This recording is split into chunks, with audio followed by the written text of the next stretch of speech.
জাতিসংঘের কাছে বাংলাদেশে শান্তিরক্ষী পাঠানোর আর্জি জানিয়ে ভারতের কেন্দ্রীয় সরকারকে লিখিত প্রস্তাব দেবেন বলে যে মন্তব্য করেছেন পশ্চিমবঙ্গের মুখ্যমন্ত্রী মমতা বন্দ্যোপাধ্যায়, তা নিয়ে তীব্র ক্ষোভের সৃষ্টি হয়েছে বাংলাদেশে।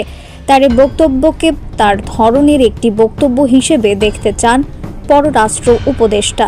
গতকাল সোমবার বাংলাদেশের সংখ্যালঘুদের পরিস্থিতি নিয়ে বিভিন্ন দেশের রাষ্ট্রদূতদের ব্রিফ করার পর অতিথি ভবন পদ্মায় সাংবাদিকদের এ সংক্রান্ত প্রশ্নের জবাবে তৌহিদ হোসেন এ কথা বলেন।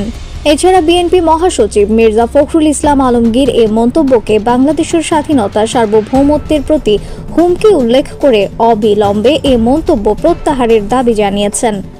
জাতিসংঘের কাছে বাংলাদেশে শান্তিরক্ষী পাঠানোর আর্জি জানিয়ে কেন্দ্রীয় সরকারকে লিখিত প্রস্তাব দেবেন বলে মন্তব্য করেছেন পশ্চিমবঙ্গের মুখ্যমন্ত্রী মমতা বন্দ্যোপাধ্যায়। এই বিষয়ে জানতে চাইলে পররাষ্ট্র উপদেষ্টা তৌহিদ হোসেন বলেন, রাজনীতিবিদরা রাজনৈতিক দৃষ্টিকোণ থেকে বক্তব্য দিয়ে থাকেন। পশ্চিমবঙ্গের রাজনীতিতে এটি তার জন্য সহায়ক হবে না। পারস্পরিক স্বার্থের ভিত্তিতে ভারতের সঙ্গে আমরা স্বাভাবিক সম্পর্ক রাখতে চাই।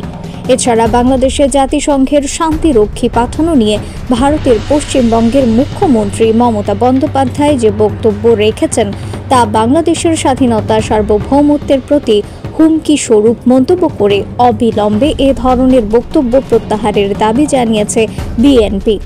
বৃহস্পতিবারও বিধানসভার অধিবেশনে বাংলাদেশ প্রসঙ্গে মমতা জানিয়েছিলেন, বাংলাদেশ নিয়ে দেশের সরকার যে সিদ্ধান্ত নেবে তিনি তার সঙ্গে আছেন।